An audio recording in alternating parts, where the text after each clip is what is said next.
Hello everyone. आज भी हम लोग डबल कॉलम कैश बुक ही देखेंगे, जिस पर कि इसके पहले मैंने एक वीडियो डाला है। डबल कॉलम कैश बुक में क्या है कि डेबिट में भी अमाउंट के दो कॉलम होते हैं और क्रेडिट में भी अमाउंट के दो कॉलम होते हैं। एक कॉलम कैश के लिए यूज होता है और दूसरा कॉलम बैंक के लिए यूज होता है। तो उसी पे ये भी है, पर फर्क है इसमें थोड़ा कि उसमें कैश का बैलेंस था और बैंक का बैलेंस था। और इसमें क्या है, कैश का बैलेंस है और बैंक का ओवरड्राफ्ट। तो ओवरड्राफ्ट क्या है? ओवरड्राफ्ट यानी बैंक अपने जो कस्टमर होते हैं करंट अकाउंट वाले, उनको फैसिलिटी देते हैं कि आप अपने डिपॉजिटेड अमाउंट से एक सर्टेन लिमिट तक एक्स्ट्रा अमाउंट निकाल सकते हैं। तो ये जो एक्स्ट्रा अमाउंट निकाला गया ये ओवरड्राफ्ट हो गया। जैसे सपोज 20,000 रुपया जमा है और 25,000 बैंक से निकाला गया, तो ये जो 5,000 जो अधिक निकाला गया, ये 5,000 रुपया जो है बैंक ओवरड्राफ्ट है। तो ये एक लायबिलिटी होगा, ठीक है। तो ये बैंक ओवरड्राफ्ट है। और दूसरा इसमें हमने चेक डिजॉनर का भी दिखाया। चेक डिजॉनर होना यानी चेक जो हमें मिला पार्टी से वो इन कैश नहीं हो पाया, है ना, उसकी नकदीकरण नहीं हो पाई। मतलब कि वो चेक जब पेमेंट के लिए ले गया मैं बैंक, तो वहां पे उसके अकाउंट में पैसे नहीं थे या किसी और वजह से उस चेक का पेमेंट हमें नहीं मिला।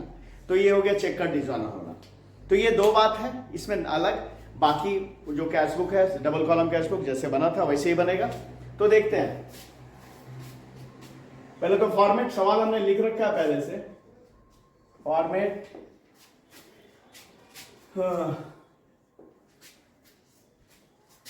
ये डेट का कॉलम, उसके बाद ये पर्टिकुलर, इसके लिए वाउचर नंबर,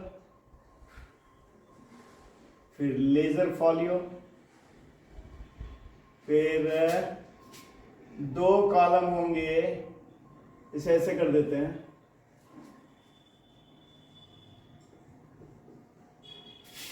दो कॉलम होंगे एक अमाउंट के, इसमें एक रहेगा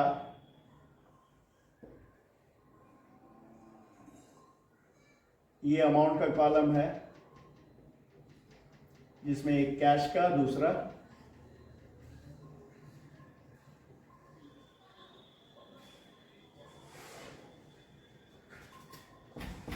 बैंक का।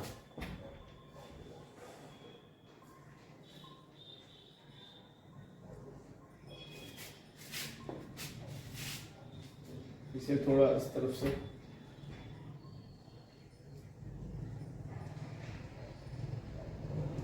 ये अमाउंट का कॉलम, एक कैश का, दूसरा बैंक का, ठीक है। Date, particular, voucher number, VN लिख दिया इसके लिए हमने, लेजर फॉलियो, और अमाउंट के दो कॉलम कैश और बैंक। ये डेबिट साइड में है और इतना ही करना है क्रेडिट साइड में। डेट, पर्टिकुलर्स, ठीक है, और वाउचर नंबर, लेजर फॉलियो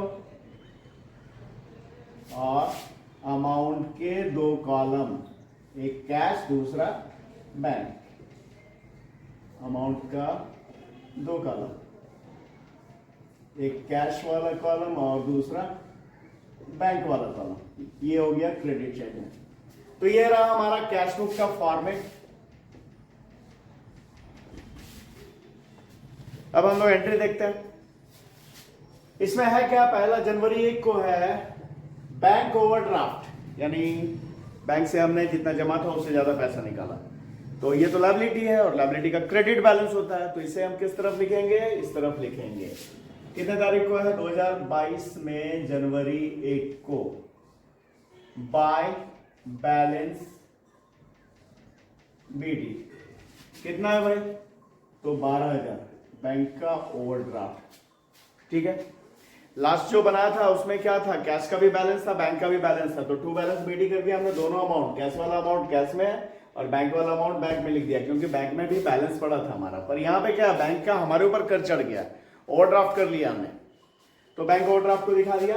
और कैश इन हैंड, ये हमारा एसेट है, हमारे पास, हमारे हाथ में रुपया है, नगद रुपया हमारे पास है, एसेट है। एसेट का डेबिट बैलेंस होता है, तो इसे हमने डेबिट में लिख दिया, 2022 में जनवरी 1 को टू बैलेंस बीडी कितना, तो 2300 रुपए। ये हो गया। अब नेक्स्ट अगला है चेक 7 तारीख को cheque receive from Ram, Ram से चेक मिला। इसमें यह लिखा नहीं है कि वो बैंक में जमा हुआ है, तो इसकी एंट्री हम नहीं करेंगे। चेक हमारे पास आया है तो ना कैश बुक में इसकी एंट्री नहीं करेंगे, क्योंकि ना तो इससे कैश पे असर पड़ रहा है क्योंकि नगद तो आया नहीं है, और ना ही बैंक पे असर पड़ रहा है क्योंकि ये चेक बैंक में जमा भी नहीं हुआ है, तो बैंक में भी कोई असर, कोई प्रभाव नहीं है, वहां बढ़ेगा नहीं, तो इसकी एंट्री हम नहीं करेंगे 7 तारीख को। फिर 9 तारीख को है Ram check deposited into bank. ये जो 7 तारीख को चेक मिला राम का, वो 9 तारीख को बैंक में जमा हो गया। अब जब जमा हो गया तो बैंक में बढ़ेगा, तो डेबिट में कितने तारीख को, 9 तारीख को to cheque in hand account, कहा किस कॉलम में भाई, तो बैंक वाले कॉलम में, कितना 4000। उसके बाद चेक इश्यूड टू राधा 12 तारीख को, 12 तारीख को राधा को एक चेक दिया है तो पेमेंट हो रहा है, तो क्रेडिट में 12 तारीख को बाय राधास अकाउंट, किस कॉलम में, तो बैंक वाले कॉलम में, कितना 2500। ठीक है। इसके बाद राम्स चेक डिसऑनर, वो जो राम का चेक हमें 7 को मिला था, जिस दिन हमने इसकी एंट्री कैश बुक में नहीं ली थी क्योंकि ये बैंक में जमा नहीं हुआ था। 9 तारीख को वो चेक बैंक में जमा हुआ तो हमने एंट्री लिया था उसका कैश बुक में, 4000 जमा कर दिया था। ठीक है, बैंक कॉलम में लिखा था, और वो चेक हमारा 15 तारीख को डिसऑनर हो जा रहा है। डिसऑनर हो जा रहा है तो फिर क्या करेंगे भाई, पार्टी को चेक वापस कर देना है। क्या करेंगे एंट्री, यहां पे 15 तारीख को बाय राम्स अकाउंट, राम से ही चेक लिया था ना, बाय राम्स अकाउंट। क्या होगा, किस कॉलम में, बैंक कॉलम में, क्योंकि जो चेक आया था बैंक अमाउंट, बैंक का बैलेंस बढ़ा नहीं, डेबिट में हमने बढ़ा दिया था पर वो तो हुआ नहीं है, इनकैशमेंट हुआ नहीं चेक का, तो क्या करेंगे उसे फिर इधर क्रेडिट में, कितने तारीख को, 15 तारीख को 4000। ठीक है। उसके बाद withdrew from bank for office use, office use के लिए बैंक से पैसा निकाला। ठीक है, तो ये क्या हो रहा है, ये कैश आ रहा है बिजनेस में और बैंक से घट रहा है, कॉन्ट्रा एंट्री, पीछे भी हमने डिस्कस किया था। चूंकि कैश बुक में हमारा दोनों कॉलम है, कैश का भी कॉलम है, बैंक का भी कॉलम है, तो और असर इसका, ये जो ट्रांजैक्शन है इसका असर दोनों पे पड़ रहा है। बैंक से पैसा निकाला तो कैश बढ़ गया, तो कैश वाला कॉलम बढ़ेगा। ठीक है, डेबिट होगा, और बैंक से पैसा घटा तो बैंक वाला कॉलम घटेगा, क्रेडिट होगा। ये कॉन्ट्रा एंट्री है, इसका असर दोनों तरफ पड़ रहा है। ऐसा ट्रांजैक्शन जिसका असर दोनों पे पड़े, कैश और बैंक दोनों पे पड़े सेम टाइम, वो कॉन्ट्रा एंट्री है। तो क्या होगा भाई, बैंक से पैसा निकाला तो कैश बढ़ गया, तो क्या करेंगे 20 तारीख को टू बैंक अकाउंट, क्या हुआ, कितना निकाल लिया हमने, 3400 रुपए, तो इससे हमारा कैश बढ़ गया। और उसी डेट को यहां पे एंट्री कर देंगे, क्योंकि बैंक घट रहा है तो यहां पे करेंगे बाय कैश अकाउंट। कहां से घट रहा है, तो बैंक से घट रहा है, 3400। ये एंट्री हमारा कॉन्ट्रा एंट्री है, और इसे पहचानने के लिए इसके आगे सी लिख देते हैं। 20 तारीख को है ना, हाँ ठीक है। अब फिर है withdrew from bank for personal use, personal use के लिए पैसा निकाला है, तो पर्सनल यूज के लिए पैसा निकालो तो ड्राइंग्स। ठीक है, और बैंक से निकाला है तो बैंक से ये पैसा घटेगा, तो क्रेडिट में लिखेंगे 23 तारीख को बाय ड्राइंग्स अकाउंट। बैंक से निकला तो बैंक घटेगा, कितना 75। और इसके बाद 25 तारीख को cheque receive from Heera endorse to Sunita, Heera से चेक मिला, लिया हमने, और सुनीता को वो चेक दे दिया, इंडोर्स कर दिया। तो इससे कहीं ना कैश पे ना बैंक पे कहीं असर नहीं पड़ रहा है, चेक मिला हीरा से और दे दिया हमने सुनीता को, तो इसका असर कहीं नहीं पड़ रहा है, तो इसका हम ये एंट्री कैश बुक में नहीं करेंगे। फिर है बैंक चार्जेस, तो बैंक बैंक के कुछ चार्जेस एक्सपेंसेस वगैरह बैंक चार्ज किया है तो वो पैसा, तो ये क्या होगा हमारा बैंक अकाउंट से बैंक का बैलेंस ही घटेगा। तो क्या करेंगे इस तरफ 31st को by bank charges, bank charges से क्या होगा बैंक का बैलेंस हमारा घटेगा कितना 20 रुपया, तो ये 20 रुपया हमने इस तरफ दिखा दिया। ठीक है, अब ये हम लोग बैलेंस करते हैं। क्या है जो लेजर की तरह ही बिल्कुल बैलेंस होता है, जिधर ज्यादा है चाहे वो डेबिट में हो या क्रेडिट में हो, जिधर ज्यादा वो जोड़ लेते हैं उसे ही दूसरे तरफ लिखते हैं। तो भाई कैश वाला कॉलम तो डेबिट में ज्यादा है, तो 5700, ठीक है, लेकिन बैंक वाला कॉलम जो है वो क्रेडिट में ज्यादा है, तो उससे जोड़कर उस तरफ देखते हैं।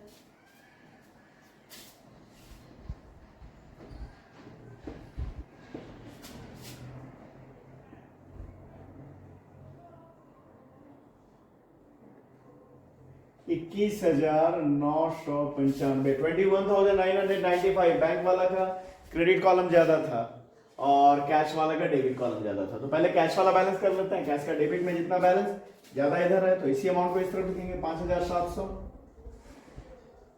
और इससे बैलेंस करेंगे। तो क्या होता है बैलेंस करने के लिए ऊपर जो भी अमाउंट है उससे घटाते हैं, इसमें तो कुछ है ही नहीं तो बैलेंस वही निकलेगा। ये क्या करेंगे बैलेंस कब करेंगे एंड ऑफ द मंथ, तो जनवरी 31st को बाय बैलेंस सीडी कितना 5,700, पर इसका बैलेंस इस तरफ निकलेगा क्योंकि ज्यादा इस तरफ है, तो उसी अमाउंट को यहां पे लिखेंगे 21,995, ठीक है। कैश वाला का डेबिट ज्यादा था तो डेबिट वाला ही अमाउंट इसमें यहां पे लिखा और वो जो बैलेंस निकला था बाय बैलेंस सीडी इस जगह पे निकला था, ठीक है। और बैंक वाला का क्रेडिट साइड ज्यादा है 21,995, तो उसे ही हमने यहां पे लिखा और यहां पे बैलेंस इस तरफ निकलेगा। ये भी कब एंड ऑफ द मंथ, तो भाई कब जनवरी 31st को टू बैलेंस सीडी बैंक वाला में कितना 21,995 में 21,995 में 4,000 डिडक्ट किया तो हमारा निकल गया 17,995। और अब कैरी क्या होगा, अगर बैलेंस क्रेडिट में निकला है तो उससे कैरी करते हैं डेबिट साइड में, और अगर डेबिट में निकला है बैलेंस तो उससे कैरी करते हैं क्रेडिट साइड में, ठीक है। तो कैश वाला बैलेंस इस तरफ आ गया। कब नेक्स्ट मंथ में, नेक्स्ट मंथ यानी जनवरी एंड हुआ है तो फरवरी 1 को टू बैलेंस फरवरी 1 को टू बैलेंस बीडी कितना भाई, तो 5,700 5,700। और बैंक वाला बैलेंस इस तरफ निकला तो ये कैरी होगा क्रेडिट में फरवरी 1 को बाय बैलेंस बीडी किस कॉलम में, तो इस कॉलम में कितना है 17,995। तो ये हो गया डबल कॉलम कैश बुक। इसके आगे और भी हमें देखना है कुछ अलग अलग, उसमें कुछ अलग ढंग के ट्रांजेक्शन होंगे, उसका फिर से और भी डबल कॉलम कैश बुक हम लोग बनाएंगे। तो इस वीडियो में इतना ही। अगर आपको वीडियोस पसंद आ रहे हैं, आप इनसे कुछ सीख रहे हैं, तो चैनल को लाइक करना और सब्सक्राइब करना भूलेंगे नहीं। Thank you.